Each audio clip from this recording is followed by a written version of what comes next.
Ana san, shall we start?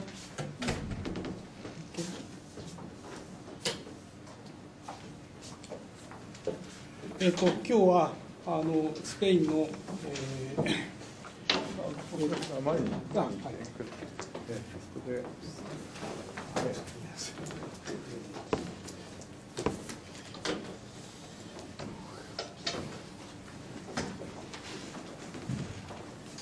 今日はスペインの、ユニバーシティ・オブ・サンディエゴでコンポステーラからいらっしゃるアナ・オテロ先生に、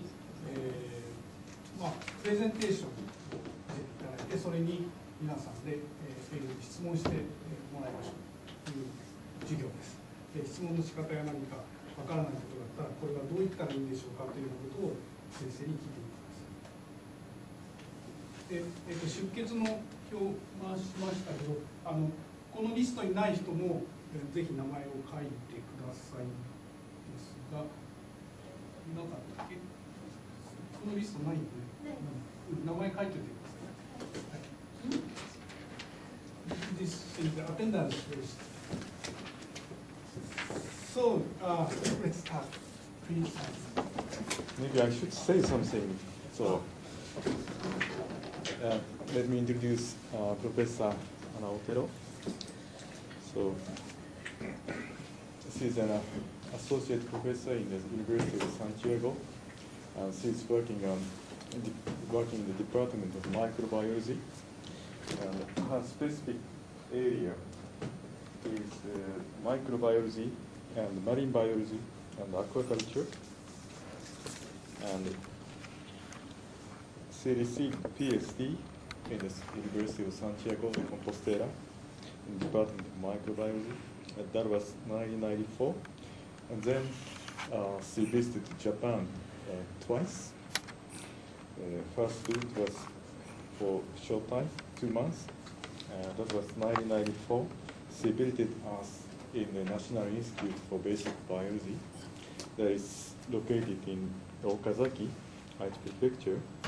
And then 2 years later, she decided to stay in Japan for 2 years, the same institute. At that time, I was working there. So since then, we have been friends over 18 years. And 1998, she became assistant professor in the University of Bologna. And in 2000, she became assistant professor in the University of Santiago de Compostela. And in 2004, she got the position of associate professor, like me, Junkyoju, in the University of Santiago de Compostela. So today she's going to make a presentation for, let's say, 30 minutes. And I'm sure you will learn a lot how to make presentation. So this time, she made 2 other presentations. The first one was set on Wednesday, and the second one was set on this morning. And both lectures were very good. It's full of energy and full of passion. I would say Spanish passion. Yeah, and which reminds me of Spanish flamenco dancing and music. So I decided to call it flamenco lecture. Anyway, her style is very, very, very active and energetic, and you could learn a lot how to make a presentation. Yeah. And after presentation, we have a discussion session.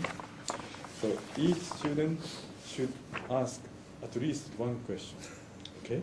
At least one question. Many questions will be welcome. Okay? And how to ask question? I think for you it's difficult to ask question in English. So if you have a question in your mind, please write down the sentence in your notebook. Then you can ask her question. Okay? The question is very important. Okay, so Ana-san, could you start? Yes, thank you very much for the introduction. Thank you for being here at siesta time.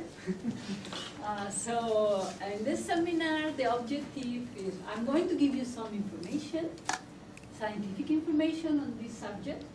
This is the subject of my research in Spain. But the objective for you is to practice your skill in English. So I will do two different parts in my presentation. First part, I will introduce myself, and I will give some tips for how to make questions and what things you have to think when making questions in a presentation. And also what to do when you are presenting and somebody is asking questions. Okay? And the second part, we will see a scientific presentation. And I'm going to ask you to make questions, but not at the end. So from time to time, I will stop and I will ask one of you, please make a question. Okay? And don't worry, we have time, and I hope we get a relaxing atmosphere before we reach there. So, to introduce myself, I come from Spain, which is here in Europe. But I come from the north, here, Santiago de Compostela. Probably you have heard of Santiago de Chile or Santiago de Cuba in South America. This is the original Santiago de Compostela. All the Santiagos in South America were named after my city, because my city was very important in the Middle Age in Spain. And it was important because we have this church. This church was built in the 11th century. So it's very, very old. And in the Middle Age, many, many people came walking from Europe to Santiago de Compostela to visit this church. It's a holy city for Catholics. Still now, we get some 300,000 persons that come walking to Santiago de Compostela every year, right? And my city is also very famous for the university in Spain. It's the second oldest university in Spain. It was founded in the 15th century. It has 2 campuses, 23 faculties, and 27,000 students, so a little bit bigger than埼玉University. So our main area of research is life sciences, so we have been awarded this, which is excellence, international excellence campus in Spain. That means we are top campus in Spain in the area of life sciences. Vida in Spanish means life. Okay? But there is one more thing that makes our university very famous in Europe, is the atmosphere. So we have many, many students coming from every country in Europe because of parties. So our students like very much parties. This is the opening of the term party in the campus of the university, where around 5,000 students gathered for the party. So, okay, this is Santiago de Compostela, but you probably know the idea you have about Spain. So, maybe we can discuss, but when I talk to Japanese people about Spain, the questions are always the same. First question is bullfighting and flamenco, right? What else do you think when you think Spain? Christmas.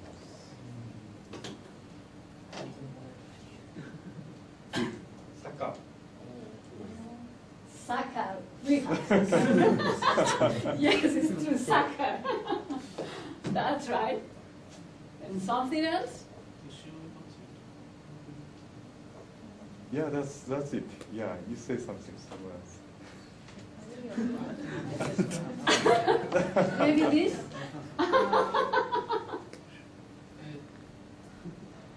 So everybody knows this in Spain, in Japan, about Spain. Very famous in Japan. Very surprising for me. Very surprising. Because it's a very small village in the south of Spain and not famous. And the next thing is this. Siesta. Of course, everybody thinks that everybody sleeps. Siesta. Okay. And the last thing, paella. Right? So this is, when I met a Japanese person, this is what generally think when they pronounce the name, the word Spain. Anything else? Yeah, that students want to say something. What? Yeah. Ushi, bull. Bull? Bullfighting? Not fighting. What's this? Running, bull running. That's a part of bullfighting in a very specific city, which is called Pamplona. That bulls have to be taken to the plaza, with the place the bull fighting. So to take them, people run so that the bulls come to the plaza. So from these things, what do you think is the only thing that is common for all Spanish people? Only one thing. The others, not at all. If you ask me flamenco, I would say, I have no idea of flamenco. Or paella, not in my region. We don't eat paella in my region. Only one thing is common for all Spanish. What do you think? Only one.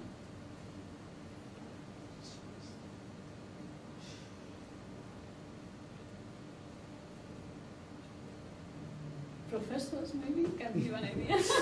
Which one do you want? What do you think is really something that every Spanish think, or every Spanish is involved? No, nobody dares to say. Soccer. All others very particular, but not. Almost nobody takes siesta. Some people, old people. Paella only on the south is typical. Flamenco also, and Tomatina is small village, like Okazaki or something like that. Small village. Nobody knows. So soccer is the only thing that is really national issue. But some students said that tomato throwing festival is written in a textbook in high school in Japan. But in Spain, first, it's not traditional. It is only maybe 15-year-old. Not something traditional, very new. So it's not famous in Spain. And very surprising when we come to Japan and people know about it. They said, do you know about tomato? Very surprising. So just a few more introductions. So this is what generally Japanese people think of Spanish people, but what do you think that the Spanish people think of Japanese people?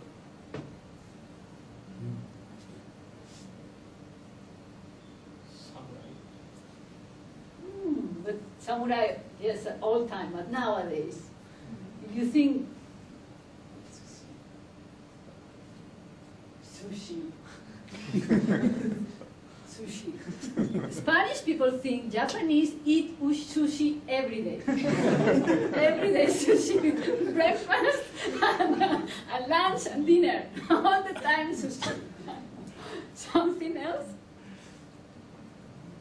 Anime. Oh, yes, but I don't have a picture. Yes. Yes, manga. Manga reading. But not everybody knows about manga reading. Maybe young people only. Small cars. So they think that all Japanese drive very small cars. Okay? So what else? Hard work. Hard work. So if you come to Japan, they will say, how many hours did you work? 12, 14? Did you sleep in the laboratory? So we think very hard work, which is probably true.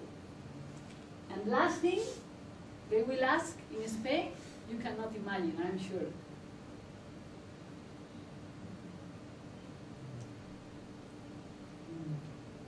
Very strange, no? Very strange thing. Car capsule hotel.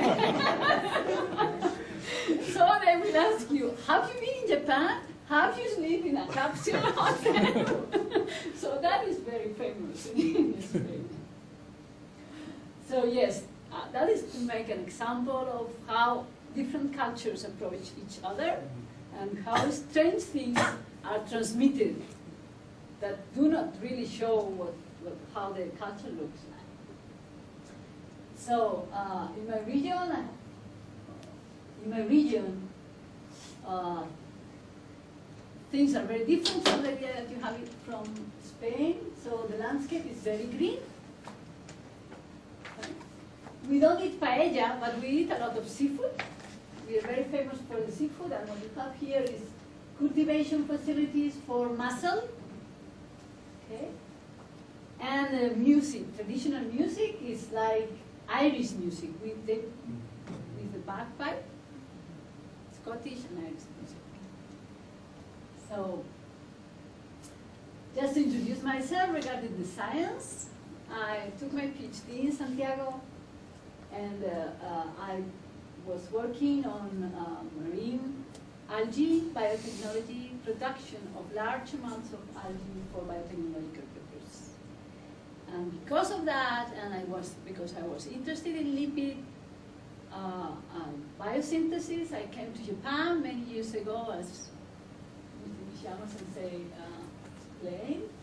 And this is the laboratory. It's in Okazaki National Institute of Basic Biology. And Murata sensei, very famous Japanese scientist, and some other Japanese scientists, or non-Japanese scientists, very, very famous Robin Papagiorgi with the photosynthesis. And here you can see Nishiyama, very young. Very young. And I'm there, okay? So for a Spanish person, it's very unusual to come to Japan for postdoc. Very unusual. So when I came back, and still now, when people ask me, how was your postdoc in Japan? And I said, oh, it was beautiful.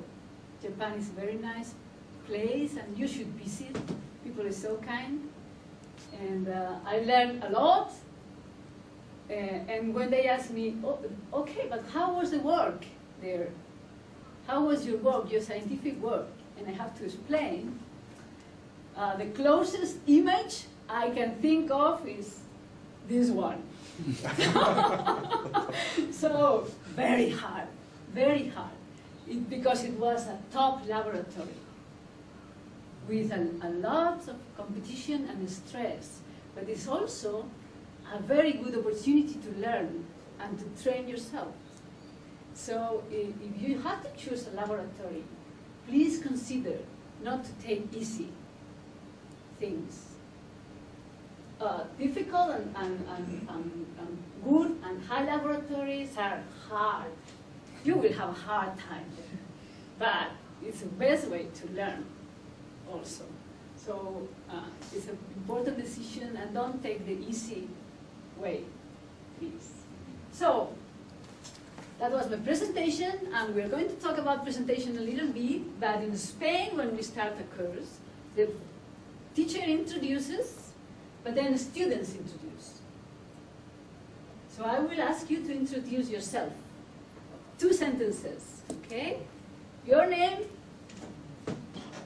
I am a student of埼玉University, doing biology degree, whatever.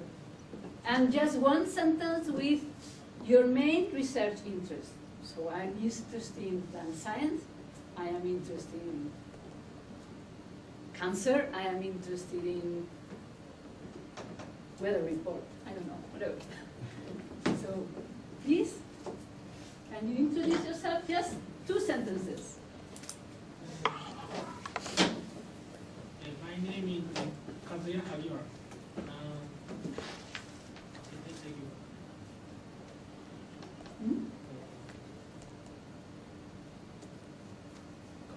Katsuya Hagiwara? Yes? Yes.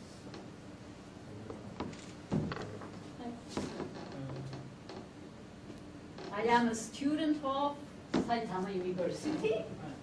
and I'm interested in I'm interested in biology. Any specific subject in biology you like? Molecular biology, ecology, biophysics, I don't know. Which subject you like?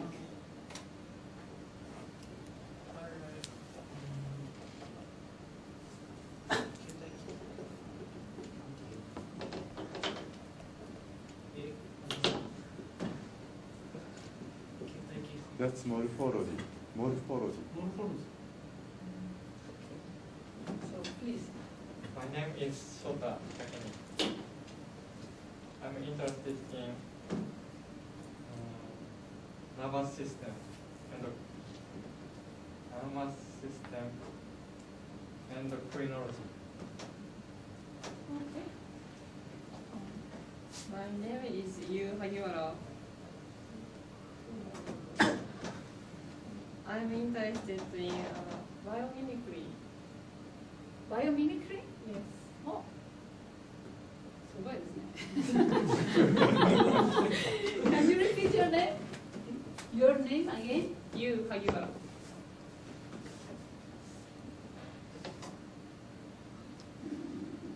Can you find the issue here? Maybe not. George Hagiwara. Okay. My name is Keito Kato. I'm interested in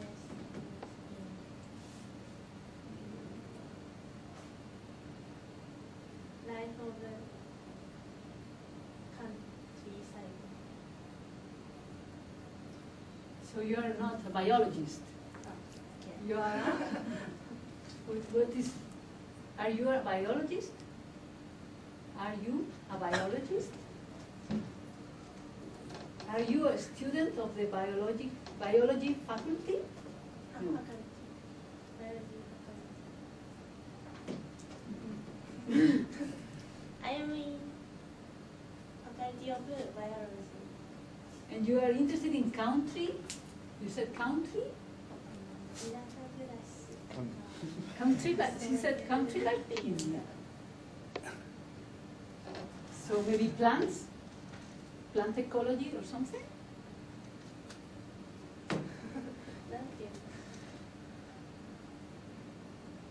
Can you understand what she said in Japanese? People in countryside.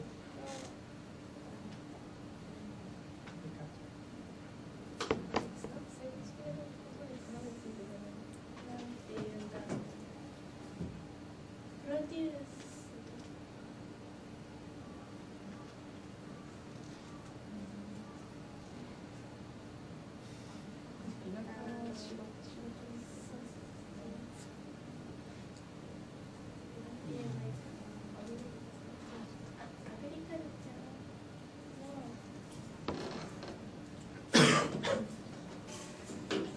But that's not scientific interest, right? Yes, yes. No scientific, okay.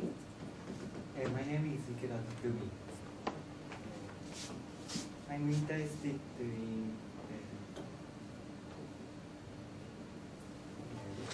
any hormone mechanism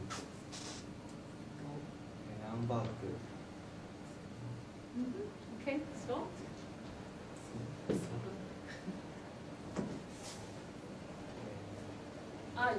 You're going to finish, okay. Okay. Finished? Are you finished? Yes?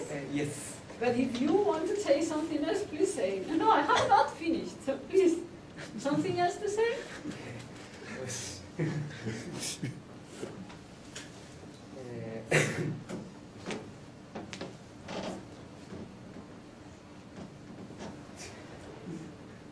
Okay, next. So please.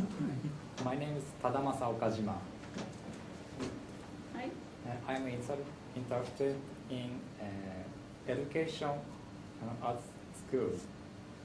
Yeah, right. You are the only student of science education here. Okay. So please. My name is Shumichiro Omika.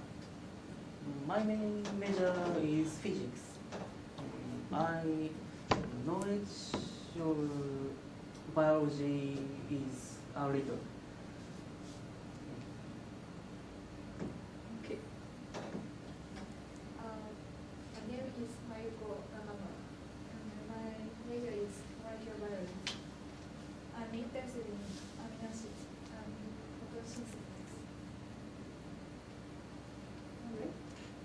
My name is Kisa Shikudo. Please call me Kisa. And I'm here. And I'm major in molecular biology science. Now I'm interested in protein relating photosynthesis. You're not in the list, I think, huh? Oh, yeah. You're not here. Is your name here? No. Ah. Yes? Okay. So, very few things about how to behave and communicate with a presenter. So today we are supposed to practice questions, how to question, okay?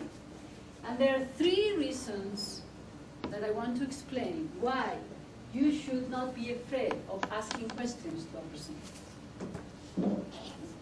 First thing is that when you are asking a question to a presenter, it's like giving a present to the presenter. Why? Why? There is only one thing that is worse than getting a very difficult question from the audience. Okay?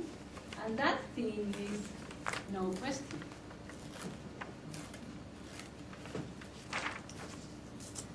So if you make a presentation and you have a big effort to make a good presentation and no question from the audience, that means something wrong. You were very bad, or they didn't understand anything. Nothing of what you said was interesting for them. Very bad situation. So presenters need questions. When you are doing a question, you are not bothering the presenter. You are helping the presenter. So don't be afraid. The presenter will be happy to have a question. That means you are following the subject. Okay, the second thing is that audience is on your side.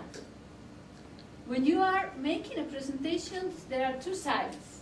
One side is the presenter, and the other side is the audience. Okay? A good presenter will try to be here, on your side. Okay? Because the way of having good communications is that I am on your side. Okay? So, if you make a question and you are exchanging opinions with a presenter, the audience is always on your side. That means that they will support your opinion instead of you will be supported by the audience because they are on your side.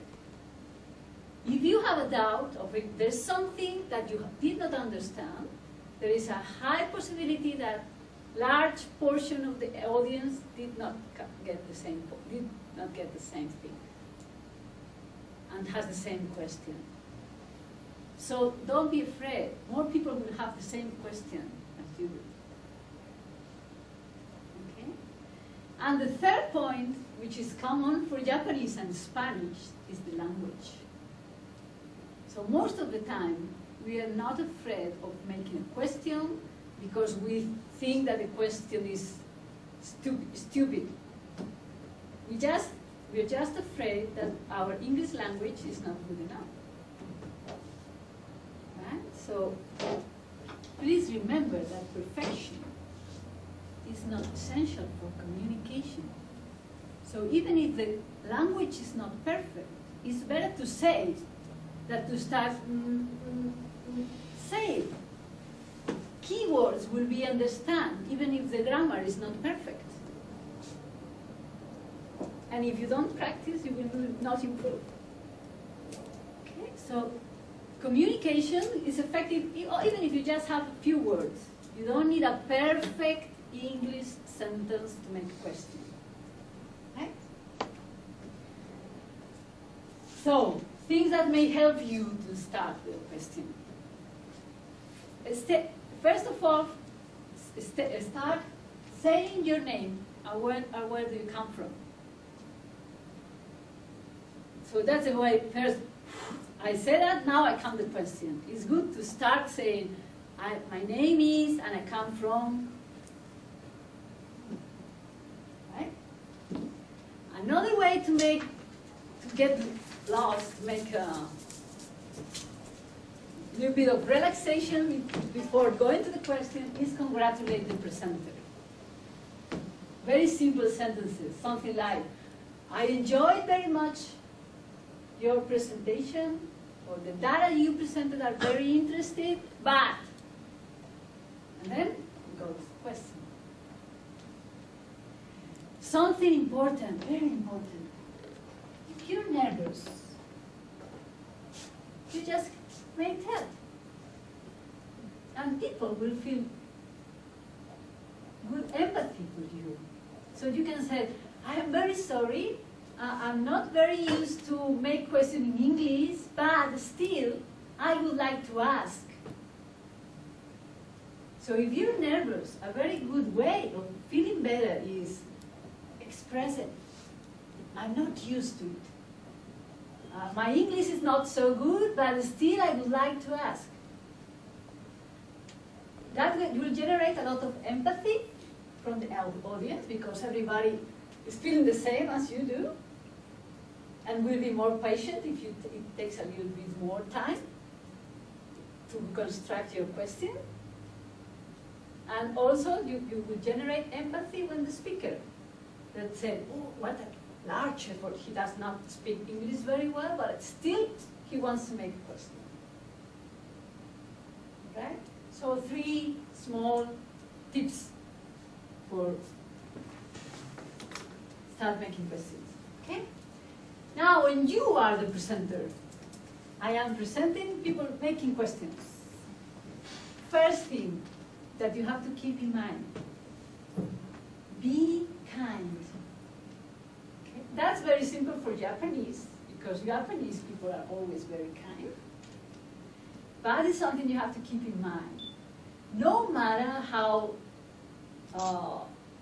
if the question is difficult, or you don't understand, or if you explain that many, many times, you should be kind always. Always. Because if you get nervous about the person that is questioning, everybody will go against you and with the person that is in the audience. So always be kind. Okay?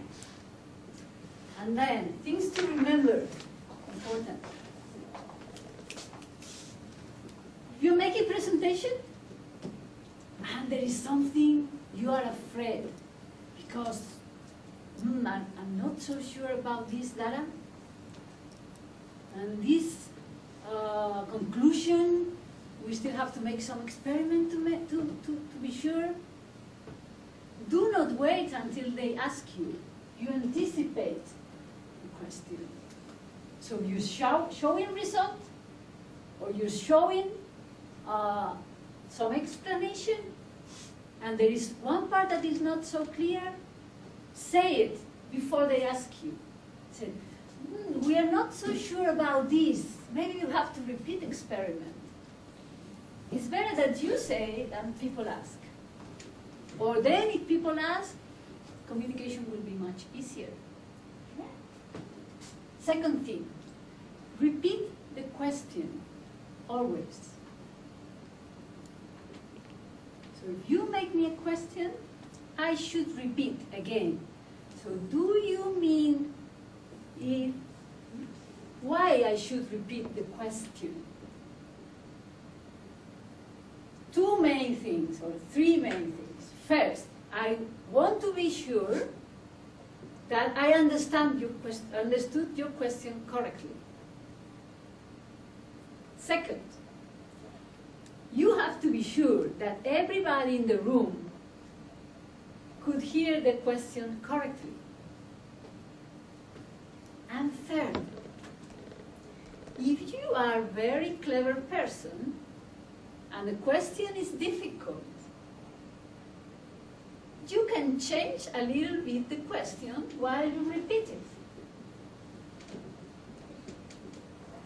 Did you understand this last part? Shall I repeat it? Yes? So 3 reasons to repeat always the question. First thing, I want to be sure I understood your question. Second thing, I want to be sure that everybody in the room understood, could hear the question. And third thing, if I am clever enough and the question is difficult, I can change it a little bit so that it's easier for me to answer the question. Did you understand that now? Yes? So remember, and oh, one more thing. That gives you time to think the answer. I repeat, so I have time to think the answer. So always repeat the question. If it's difficult, use graphic support. You go to the slide, or you go there, and have to use graphic support. Be brief and clear. So even if the question, you know a lot about the question, don't give 10 minutes answer to the question. Brief. Because people, you are at the end of a presentation. People is tired, they want to go home. So if you take 10 minutes for answering one question, people will go back home with the idea, oh, it was heavy. So brief. And last, do not be afraid of saying, I'm not sure. I will have to check. That's an interesting point. I need to check. You're right. Or I don't know. I should check. It's better to say, I don't know, than answering to something with something that is not directly related to the question. Because audience will realize that you're not answering the question on purpose. So it's better to say, I don't know, than saying things that are not related. So, some tools to learn presentation. How many of you know this website? You know? You know? You know. Okay. Please visit. It's excellent for practicing your English and your presentation skills. Because most relevant scientists and designers and writers and artists, they are there and they speak in public. Very brilliant presenters.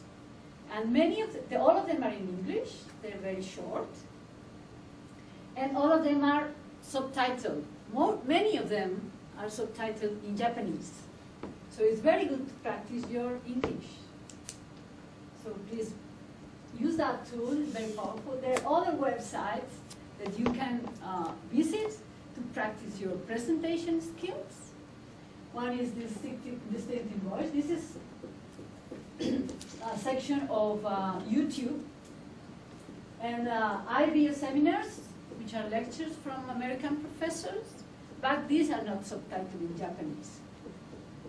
Okay, but for the TED, many lectures are subtitled in Japanese. And they are the best presenters in the world. So it's very good to learn presentation. Okay? And just to finish, some books that you can look at. So this is Gar Reynolds. He's American, but he lives in Japan. Very famous expert on presentation that made his book, Presentation 10, about how to design presentations. And this is Nancy Duarte's Slideology. She's also an expert in presentation and marketing, and she created this presentation. Do you know this? Movie? It's not a movie, it's a presentation. And it was created by Nancy Duarte. So that book is also very nice. And if you want to be more scientific and focus only in scientific presentation, this book is excellent. Very good. Specifically for scientific presentation. Okay? So, those were my tips today about presentation, and just very short tips. We don't have much time to deal with all the things that you have to consider for presentation. So now we have to practice. Right? So I'm going to do my presentation, scientific presentation. And I will stop from time to time and ask one of you to make a question. Okay? You may make a question on the slide, or make a question on a different slide, or make a question on anything. But you are going to make a question. And remember, you have to repeat your name. Okay, and then make the question. Right? Ready? I got a lot of stress when I was working in Japan, but now I'm going to put my stress on you. So, what I'm going to talk to you about is bacterial communication. It's a phenomenon that is known as quorum sensing, and probably most of you have never heard about this bacterial communication. I'm going to make an introduction, okay, short introduction, because the objective now is just not scientific presentations, but my scientific presentation, but that you practice your skills. Okay, so I don't make long story, just short story. So, bacteria are generally not thought to be very complex beings, very simple. So this is a Nobel Prize, French Nobel Prize, François Jacob, and this is what he thought about bacteria in 1973. Bacteria are boring. And that is probably the idea that most of us have, that bacteria are very boring.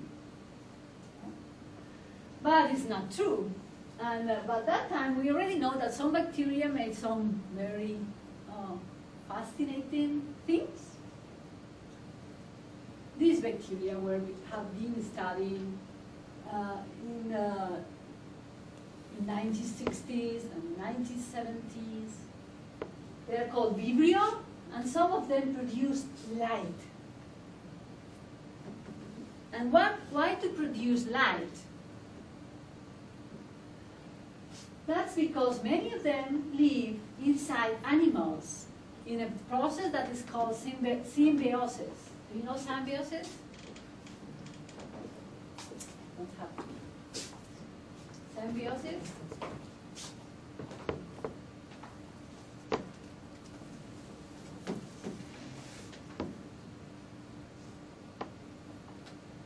No?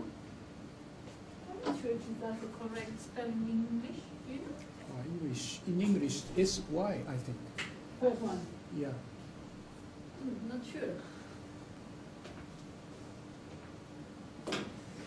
Symbiosis is when two animals cooperate, and or a microorganism and an animal or a plant cooperate, and I give you something and I get something back.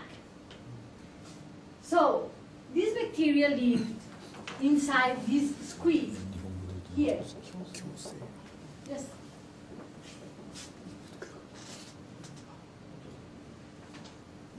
No, your turn. What's your name?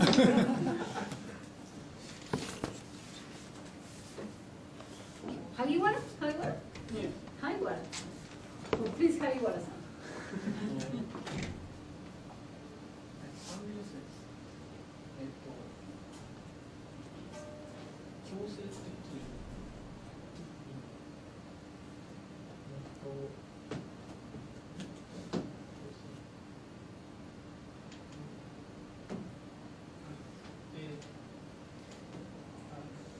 These people you live in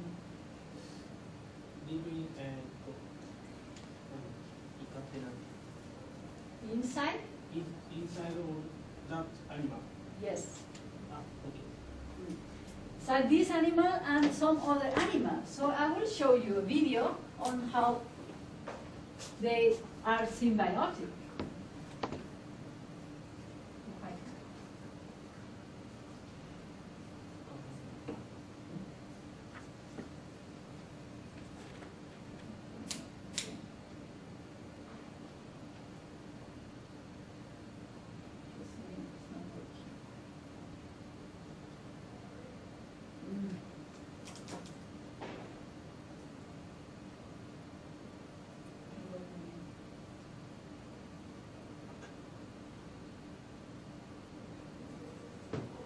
So this is a fish, and in the fish, bacteria are there.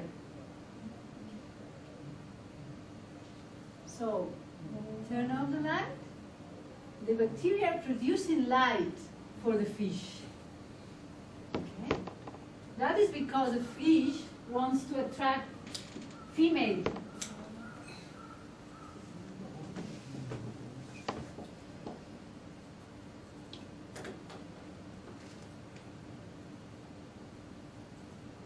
So for the squid, it's more or less the same. The squid uses the bacteria to hunt. So the bacteria live inside the squid.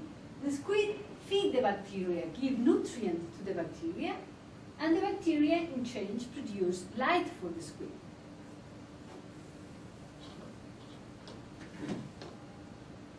So Nakamura-san, questions? Remember, my name is Nakamura.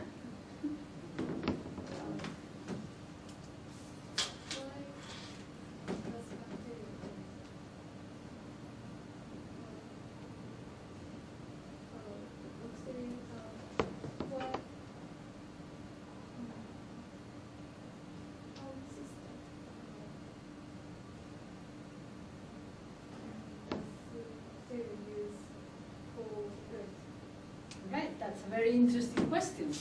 That's why you have to ask. It's a very interesting question. And we're going to learn in a minute. Okay? Because at this time, it was 1970s, and we had no molecular tools to know the genes involved in this. Okay? So,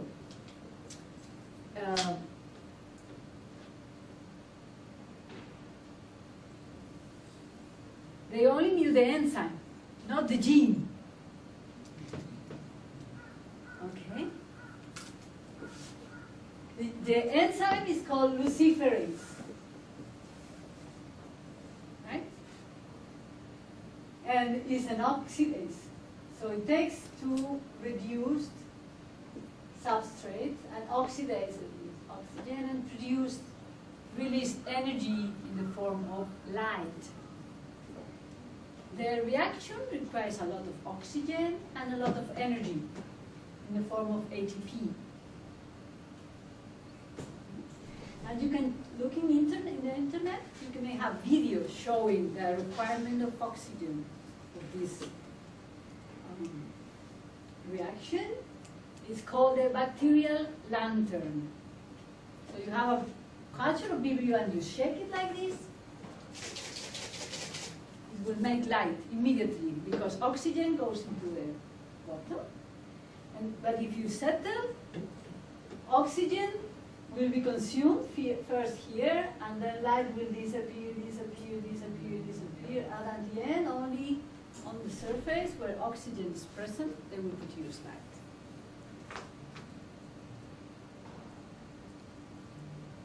Okay? You can see in the internet, in YouTube. It's called bacterial bubbling lantern or something. But the most curious thing about this bacteria was that they are not producing light all the time. So if you have a culture of bacteria that is growing, see here you have optical density. You know that we measure bacterial growth by optical density.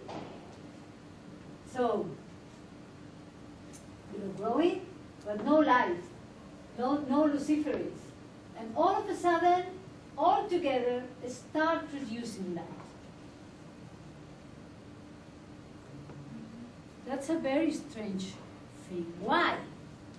They start producing light all of a sudden.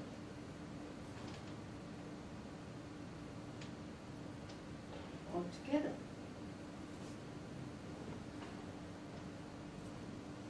So,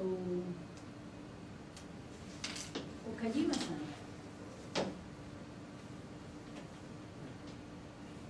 Yes. Do you have any questions?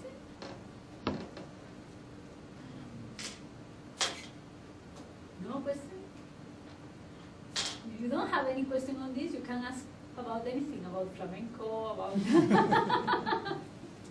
about soccer. I don't know much about soccer, but I may try to ask.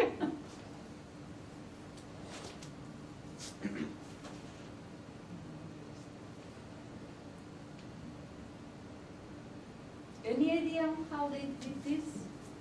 You think it's normal? Difficult to understand? How? Magic? All of a sudden?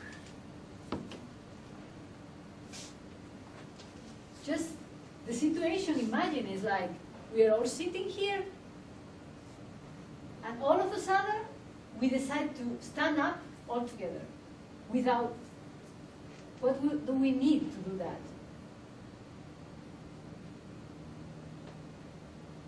You understand? We need communication. We need to say, let's stand up. No, you don't need to. Because we need communication to decide all together we stand up. Right? So bacteria are communicating there. Right? How? Well, they're using signals. Still no question?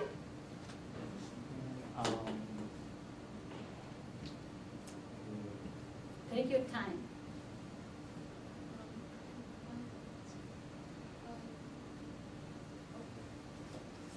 What number? Vertical.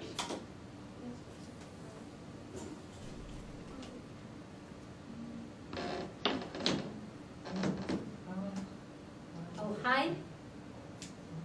Units. How many vertical? At the top of land units. This?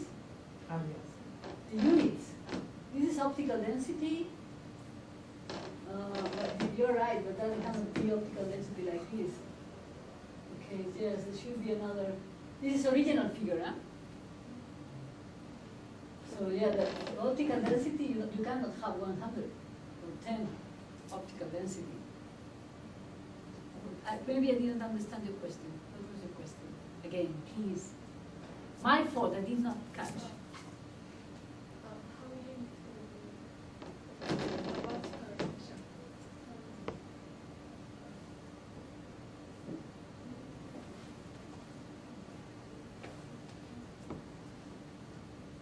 Sorry. Okay, you can make your question while she thinks how to reformulate the question. What means CRL? Ah, that's cross-reactive material, because at that time no gene, no RT-PCR. If you want to quantify protein, you have to do it with antibodies. So what they are doing there is they're quantifying the amount of luciferase. Cross-reactive material means the amount of luciferase. So you mean the stopping the reaction? No, that's it, the amount of enzyme, the amount of luciferase in the cell. They call it cross-reactive material because they're quantifying it with antibodies. Just protein, enzyme, enzyme concentration. So, Nakamura-san. Don't be ashamed. Just relax and try to explain.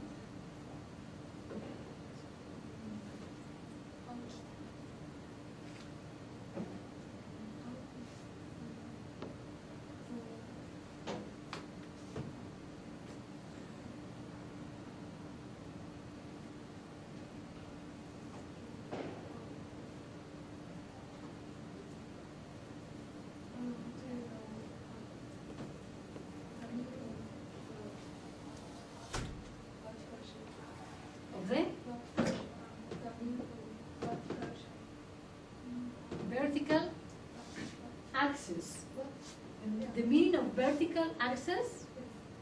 Well, this is I think it's general because this axis cannot fit at the same time optical density and in vivo luminosity. So the axis is not really meaning optical density. I think there are not units here because at that time Nelson and al. These were showing the shape, I think. Not very scientific figure, right? I think, probably. Is that, you understand? No? So your problem is you want to know the units here. Did I understood correctly? You want to know the units here in the vertical axis? Units. Your question is about vertical axis, this. Correct? Yes? So what's your doubt? What's the meaning? Yes? The unit numbers here a little bit strange in this figure. So not easy to explain. I also don't know. All of you, all the others understood?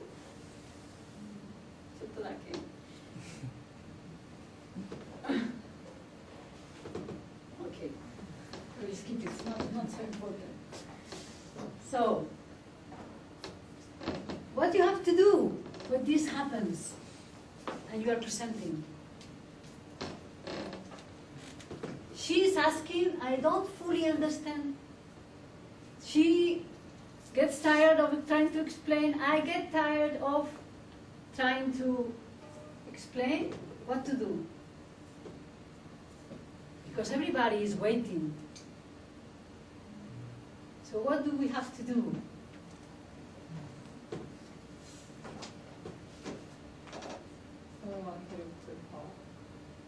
No, we should say, I think it's better we discuss this after the end of the seminar. We have more time to discuss this at the end of the seminar. Okay? Because we cannot stop the seminar because maybe it's not her fault, maybe it's my fault that I don't understand correctly. So it's not good to keep people waiting just because I don't understand or she cannot explain. So I think it's better that we find time to discuss this after the seminar. That's what you should do. So, that means communication. The bacteria were communicating, right? And how to do that? With these small molecules. They are called homoserine lactones. And these are quite small hydrophobic molecules that could go through the cell membrane to the culture media. And they were accumulated in the culture media. So that was the mechanism. You have one bacteria that is producing the signal, very low amount. Okay? So the amount is very low, and the bacteria will not sense the signal. But if you increase the concentration of the bacteria, you are increasing the concentration of the signal. Right? And more bacteria, more signal. So you reach a threshold. And at that time, bacteria know it's time to produce light. Because the signals have reached the threshold concentration. So, Omika-san. Yes. What's pentagon mark means? Is a signal. The pentagon is this molecule. The signal. Bacteria produce this material. Yes. And release to the culture media outside. So if only one bacteria, the signal will go away from the bacteria. Okay, but if you have many, it will concentrate. And then it will be sensed by the bacteria. We will see in a minute what is the molecular mechanism behind it. Okay? So these are the genes. I'm not going to go into detail about these genes. Okay? These were cloned very early in the story of molecular cloning. Very, very early. And here are the enzyme gene, the luciferase gene, and this is the regulation. 2 genes involved in the regulation of the production of luciferase, LuxI and LuxR. LuxI is the enzyme that produces the signal, okay? And LuxR is the sensor. They are together. So how do they work in the cells? So in the cell, genes are transcribed at a very low level in the normal cell.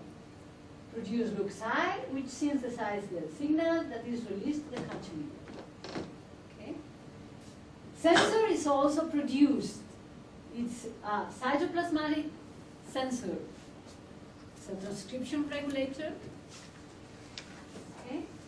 But if low density, the signal fades away,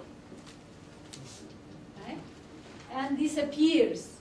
So the receptor cannot see the signal.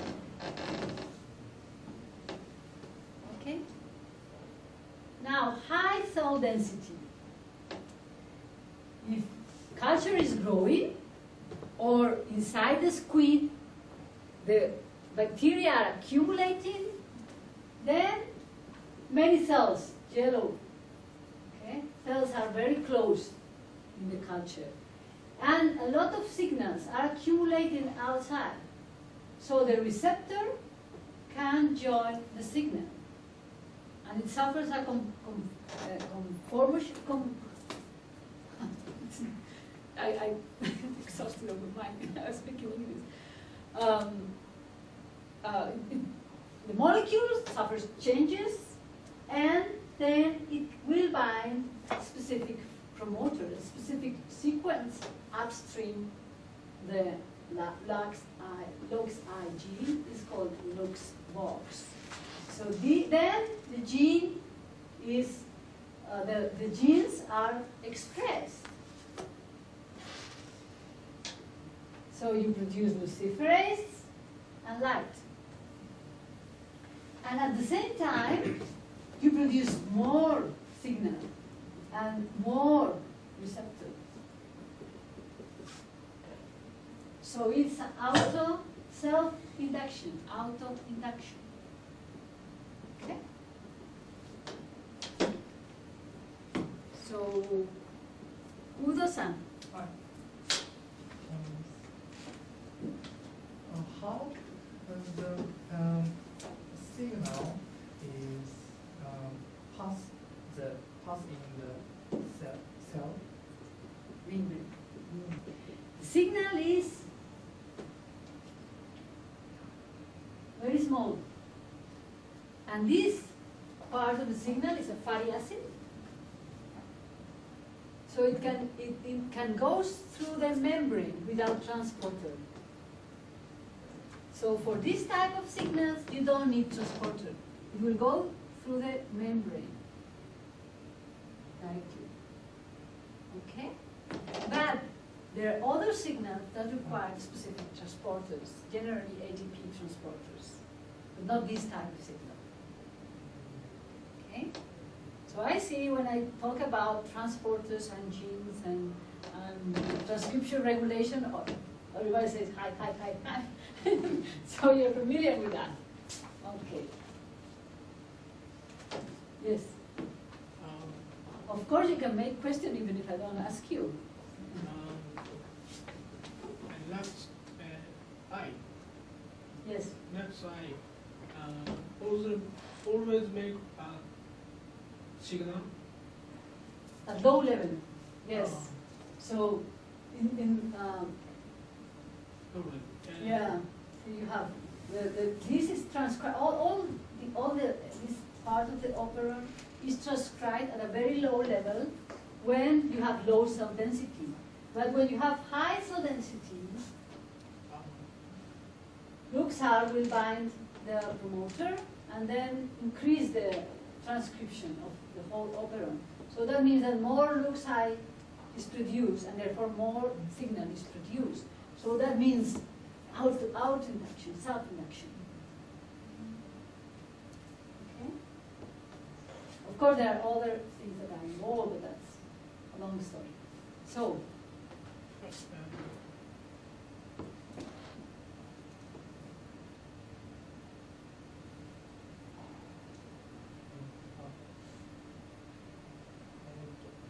finding the receptor more nice on first of the lighting.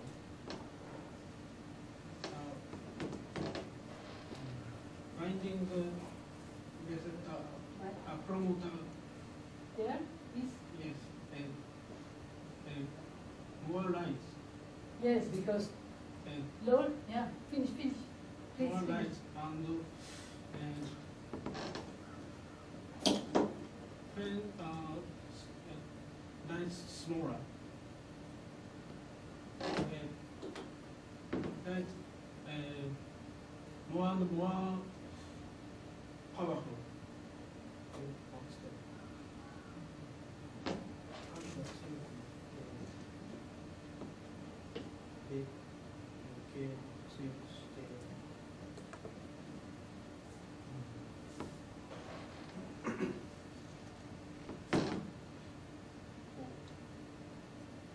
Finding promoter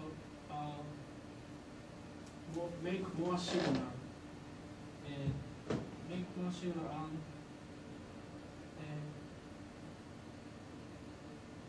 More light. more light. Then more binding promoter. Then more light. Yeah.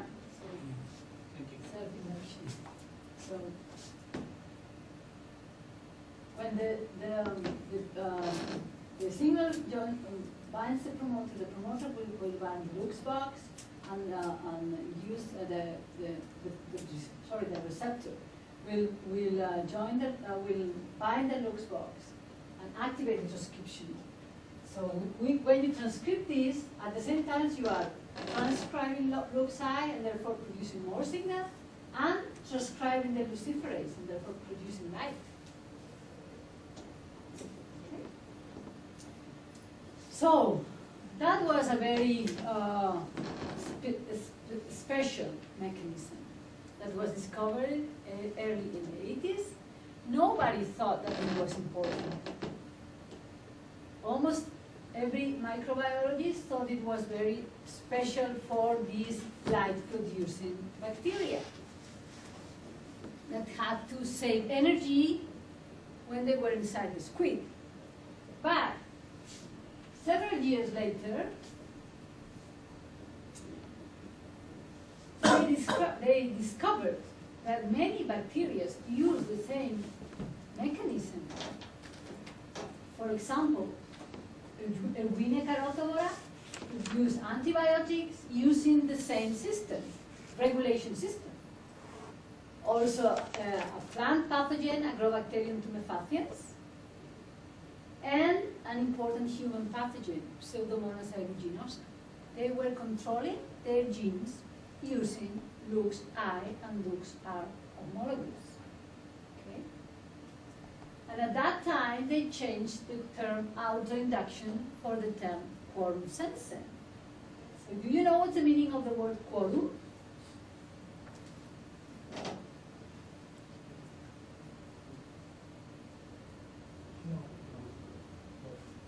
No?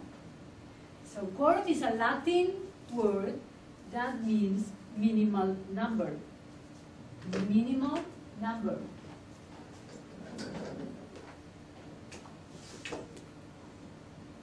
Minimum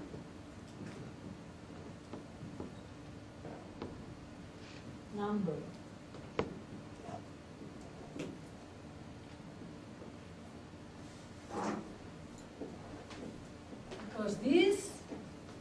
bacteria are sensing what is the minimum number of bacterial fellows for gene expression. Okay? And all of these bacteria use very similar molecules. They were not exactly the same. Because if they were using, all of them were using the same signal, then communication very inspecific. So Pseudomonas would be talking to Erwinia, and Erwinia would be talking to Vibrio. And that's not good for competition. So these signals are specific. Okay? So structure is very similar. You have this lambda ring, but the tail is different. So it may change for 18 carbons, and also the number of constituents are different. And receptor is specific for the signal.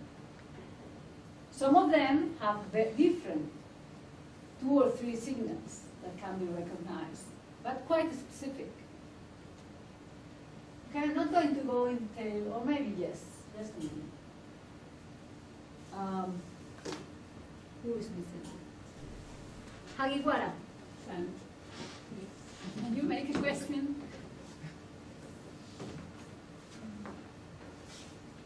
You can make about this on this slide. I have not explained yet, so you can just look at it and say, what is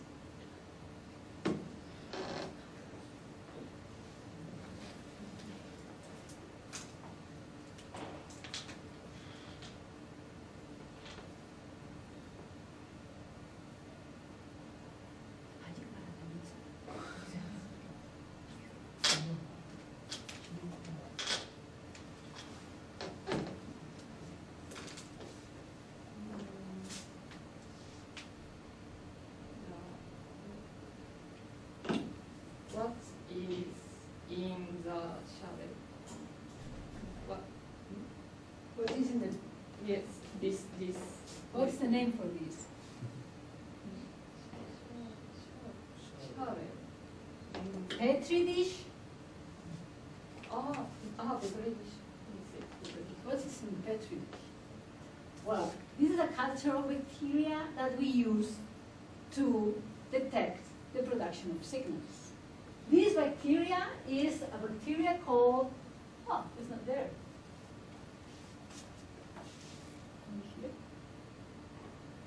C. violaceum, Chromobacterium violaceum. It's there, it's here.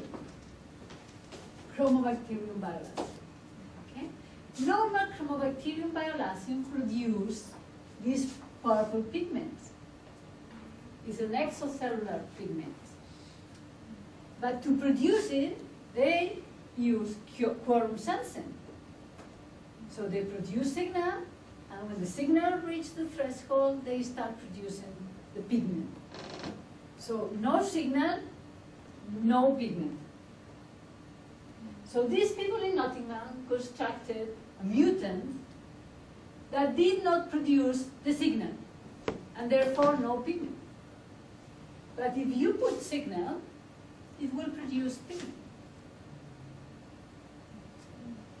Okay? So, if you put here culture medium from different bacteria, and if that bacteria is producing signal,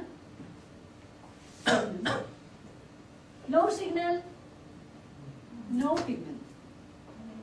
That's a way to detect if your bacteria are producing quorum signals. Because molecular biology techniques do not work for these genes, the homology is very low. Okay? So Ikeda-san, any question? What is to and other difficult? What is more again, please?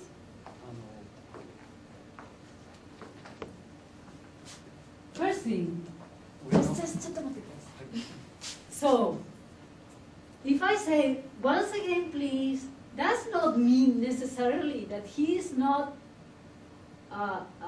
speaking correctly. Maybe just I didn't hear. So don't try to change. Please try to repeat and loud. Okay? So do not think immediately, oh, I'm wrong, I have to change.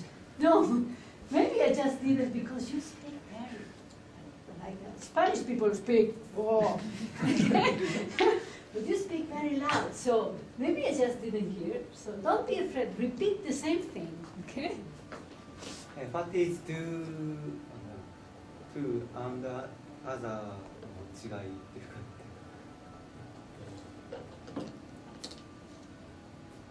to 上の2つThe to site is right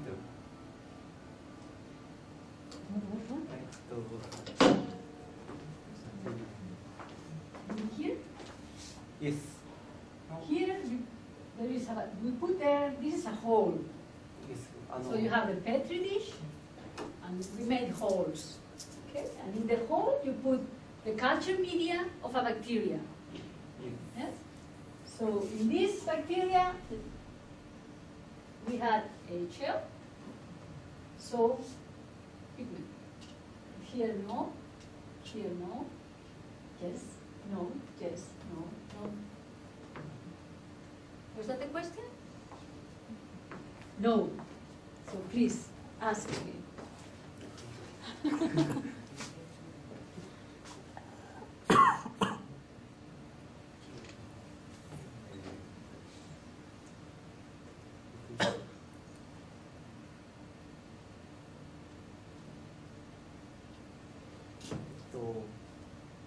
The two is 反応してるリアクションHT OK Reaction. What is the reaction? Yes. Up there? So you stand up and come here and tell me where. What is to Name? other の違いDifference between this and this? This to Different species of bacteria. You don't? Maybe I will explain how to do the experiment? Maybe? How many of you understand this experiment? 1, 2, 3. You understand? No, you know. You don't understand? You understand? Hmm? Okay, so how to do? How to do what?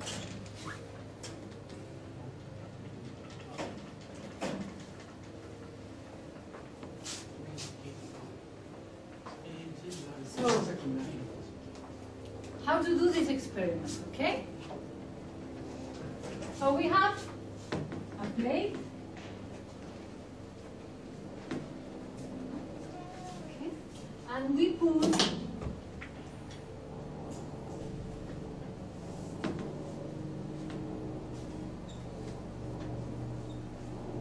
CV026. This is a Civiolation strain that produces no biolacid, no purple pig. Okay?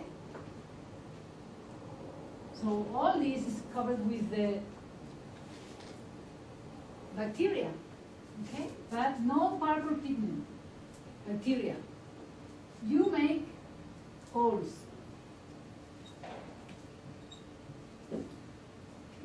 And you have some cultures of different bacteria. A, B, C. And you don't know if they are producing AHLs. You don't know. Okay? So what to do? The centrifuge and the Cernaton is put there. Okay. So if there is bacteria there, if you have H cells, then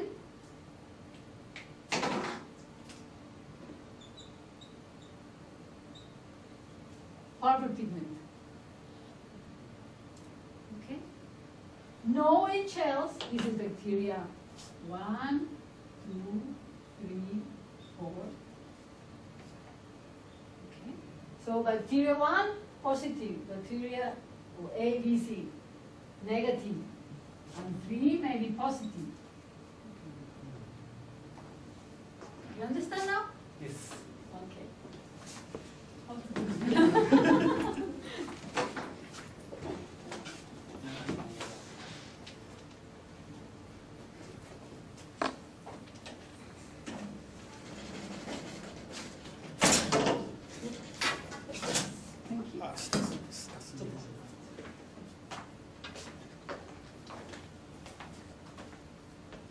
So a long list of bacteria. Okay? Many of them are very important, like Pseudomonas aeruginosa. So you see these are the signals, and these are the genes that are controlled by the signal. Very important genes: exoproteases, exoenzymes, antibiotics, exopolysaccharides, motility, virulence. So all those are genes related to the fitness of the bacteria. Okay? So I'm not going to go in detail because we don't have much time, and some people have not asked questions still, so Takemi-san has no questions. So just a minute, Takemi-san, your turn next. Just to let you know, I'm not going in detail because this is what you have seen is one of the very simple languages of bacteria, but there are many other different languages and many other different types of molecules. So just to let you know, this is very common this is what we've been seeing, HLs, for gram-negative bacteria, many gram-negative bacteria use that signal. Gram-positive, different story. And this is a molecule that is used by gram-positive and gram-negative bacteria. So, Kemi-san, question. Why are you interested in this study? Okay, very good question. So you will see in a minute. Can you imagine? Application?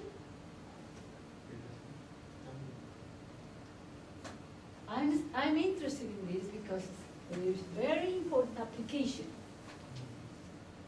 You will see in a minute.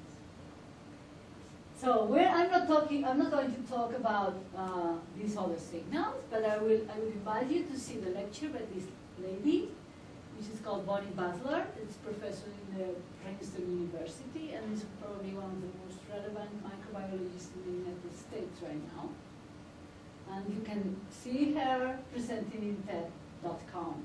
She's an excellent presenter, so please watch her video on bacterial communication in TED.com. So I'm not going to detail that. So why I'm interested in bacterial communication? The thing is that bacteria communicates to make some good things, but in many cases, bacteria communicate to make us sick, to infect us. So for infection, they use quorum sensing. And this is the case of Pseudomonas aeruginosa. Pseudomonas aeruginosa is a pathogen, and it produces biofilm. You know what biofilm is? Biofilm? No. No? You should stop me when I use a word that you don't know. Biofilm.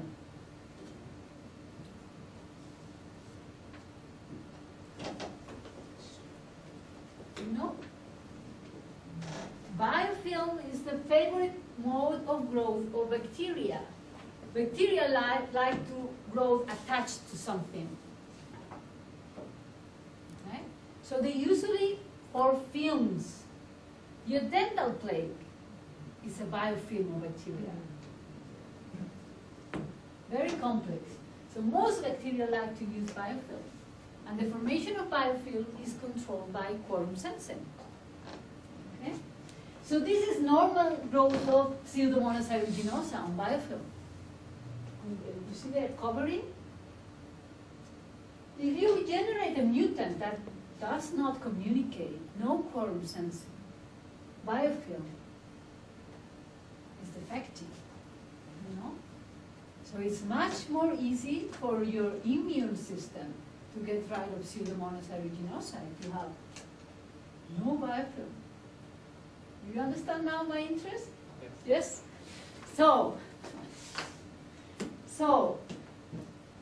the idea is if bacteria are not communicating, they will not be able to cause infection. Yes? So who is missing? Kato-san. Question? Question?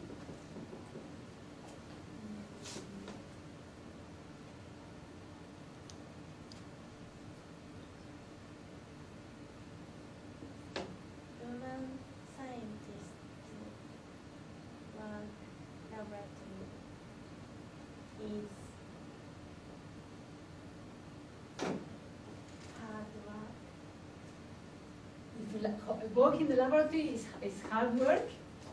You mean here or in Spain? Only children are Women or women work is harder than men's work all over the world. All over the world. And scientist work is harder than many, many other works. Here and in Japan and everywhere. It's very hard work. So it's difficult for everyone and more difficult for women if you want to have a family. So the result is that many female scientists do not have family.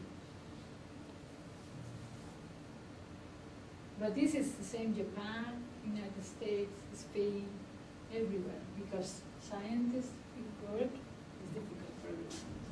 But Nishima-san said that I put a lot of passion in presentation, but I wouldn't say that science is not a work. Science is a passion.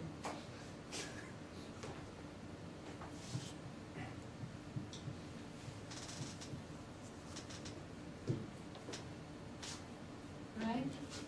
So, even if it's hard work, it's your passion. You don't consider it as a hard work. Have I answered your question? No? Have I answered your question? Are you satisfied? So, this is called quorum quenching. If we intercept the communication, we call quorum quenching. Okay? When we have antibiotics, what do we do? The antibiotics are very aggressive. You know, most common antibiotics interfere with protein synthesis, with the biosynthesis of the cell wall. Very aggressive, destroy directly the cell. So very strong selective pressure for the selection of mutants. So antibiotics kill a lot of bacteria, but if a bacteria can create resistance, then you get a very fast population that is resistant to the antibiotics. On the contrary, if you have quorum sensing, and what you do is remove the signal. You remove the signal, quorum quenching. No, you're not killing the bacteria. No selective pressure.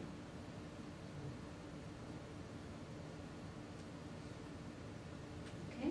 You're just avoiding them to know that other bacteria are around. So they will not express virulence genes. They will not be able to infect you. And the chances that you get resistance are very low. Okay? That is quorum quenching or quorum sensing inhibition. Two ways. Oh, of course, maybe inverted? No, because this is broken. So, of course, when nature has already developed quorum quenching. And this is an algae that has quorum quenching. The algae is producing a substance that inhibits the production of biolacine from bacterium biolacine. Okay? This is the molecule. Furanol, very similar to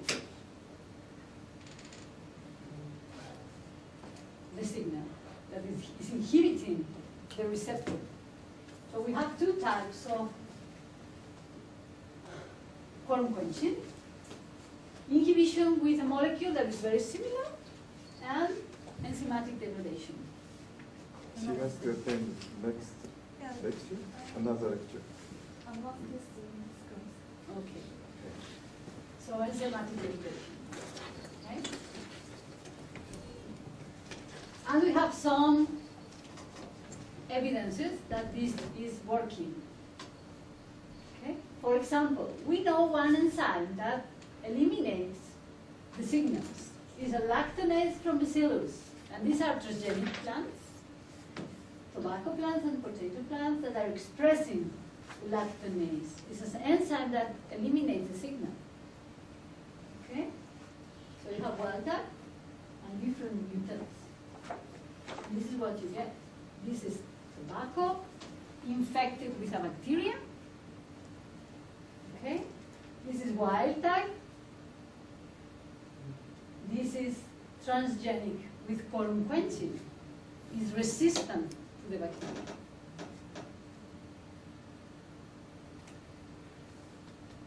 Okay, so very fast, my interest on this. I am trying to find bacteria, marine bacteria, that have quorum quenching activity.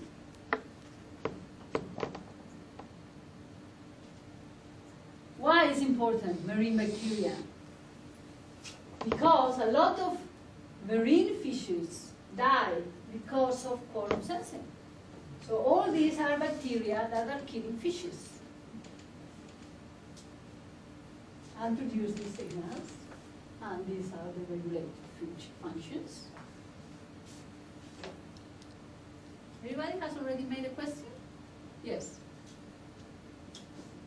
You made a question? Have you made a question?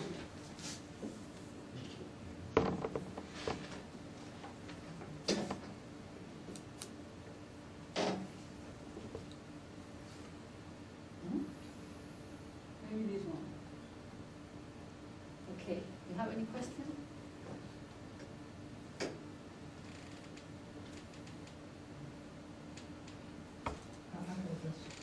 So my name is Hisashi. So I have a question. So what's completely what's the bacteria? So bacteria and the infection or bad infection. For example, This is a plant pathogen called Burkholderia cepacia. Just a minute, I will show you. Oh, too far away. Burkholderia cepacia. Oh, difficult name.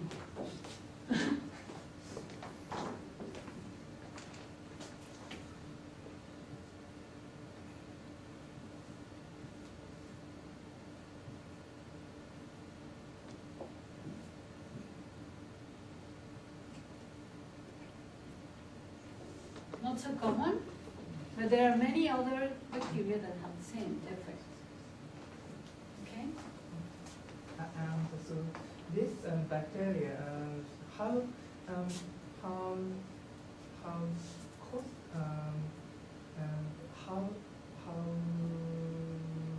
big is so affects that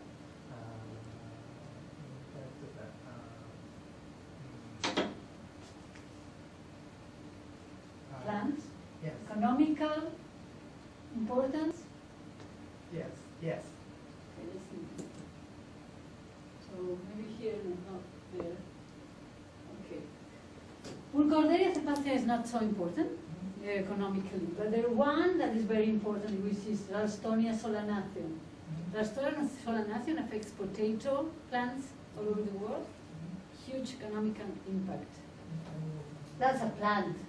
Here you have Burkholderia here, okay?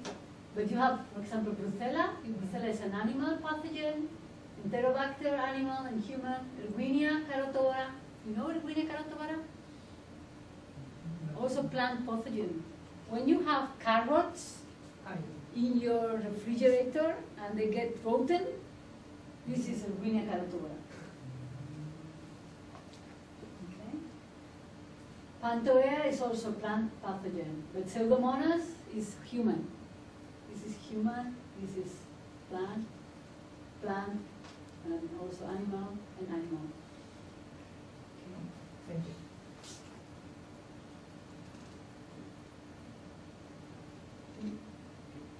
The bacteria kills fish. Impact of human. Some may cause infection. So Hydromonas hydrophila, I don't know if she was there. Yes. These may also cause infection in humans. Yes. The others, not sure. In some cases, people have Salmonella or infection, bone infection when you have some, yes, that you can get infection, but not. But the mechanism is similar to many other pathogens. Thank you. So we went and picked up different locations and picked up bacteria, 630 isolates. And one by one we checked in the system. So we cultivated the bacteria and bioassay and put there and check. In this case, you put the signal and the bacteria. If the bacteria have colon quenching, no HL. If no colon quenching, you have HL. So you check here. All right, and then you have to check for HPLC MS. So huge amount of marine bacteria have that activity. So soil bacteria, only 2% of bacteria have that activity. Okay? But the others, in some cases, very high. Bacteria living on the surface of an algae, almost 40% quorum quenching activity. Okay? And seawater, also quite high, 20-25%. Of the bacteria have quorum quenching activity. Very high. I'm going to skip the general. So this is our collection of quorum quenching bacteria. We have 20 strains that are, 19 strains. One was discarded, false positive, that have wide spectrum quorum quenching. Okay. So that have a potential biotechnological application. Most interesting ones are those two, 20J and 172. For 20J, well, these are how they are distributed. You see them in black dots are terrestrial, so mainly gamma and beta protobacteria, while marine are distributed mainly in the alpha protobacteria and firmicutes that run positive, and bacteria that we have several more here. Right? So how good they are, just a couple of slides. They're very fast. These are some bacteria that have been isolated. They're called bacterial consumptions, not a single bacteria, but a group of bacteria collaborating for quorum quenching, mainly bacillus, terrestrial bacillus. Different consortiums, they take 2 days to eliminate the signal. Our marine strain, 30 minutes. Okay? Very fast. And you have, of course, to clone the gene. When you have a bacteria that has an interesting activity, then you clone the gene. In this case, we constructed a phosphamide genomic library of strain 20J and make screening and 1 positive clone.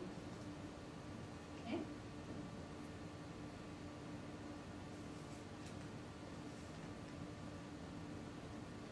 Nakamura already left, huh? So Hagiwara-san.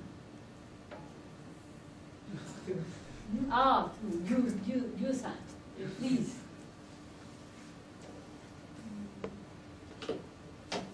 Life of females is difficult even in classroom. So,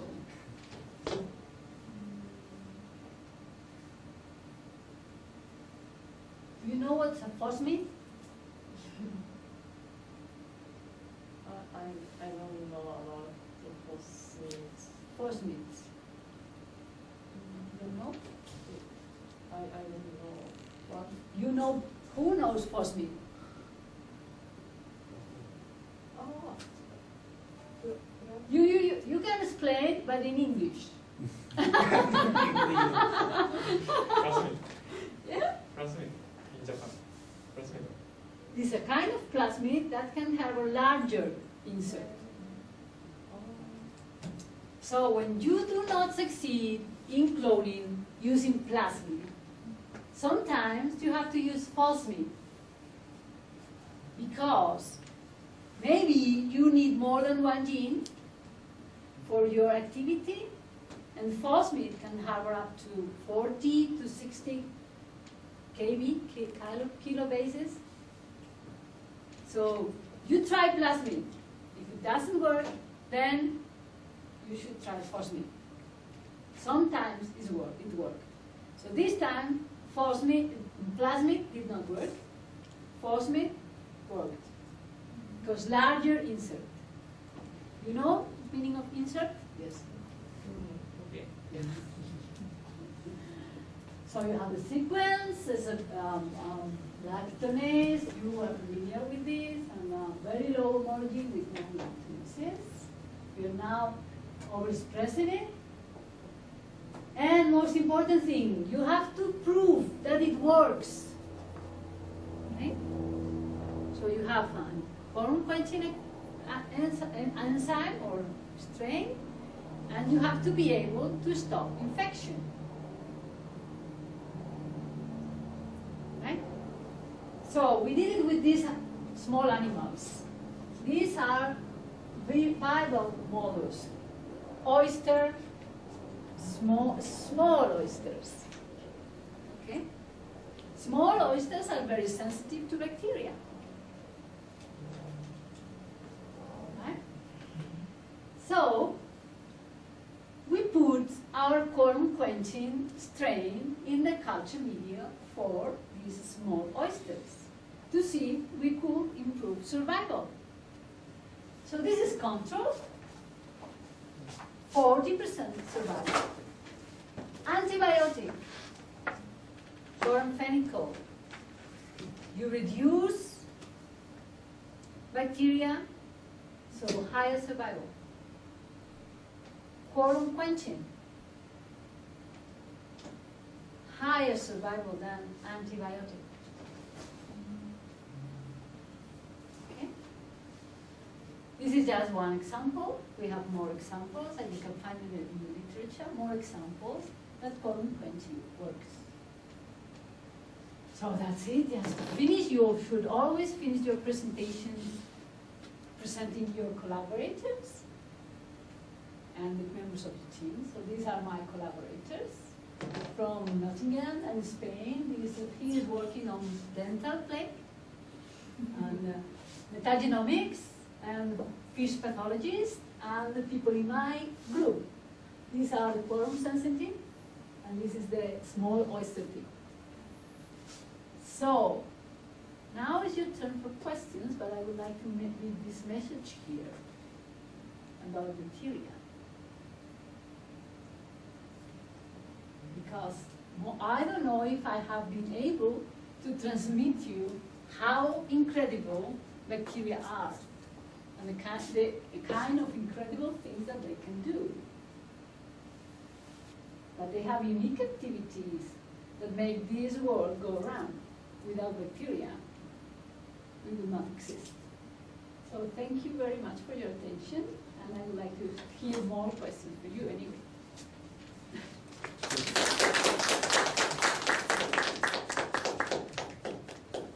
Thank you. I don't know. Time is over? Yes. Yes. じゃあお疲れ様でした。今日の講義はこれで終わりにします。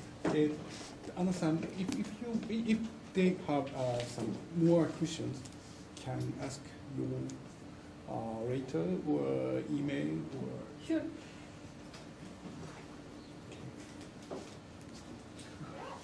Email. Ana Maria. Okay. So that's my email. If you want references or whatever, have there my email. Thank you very much.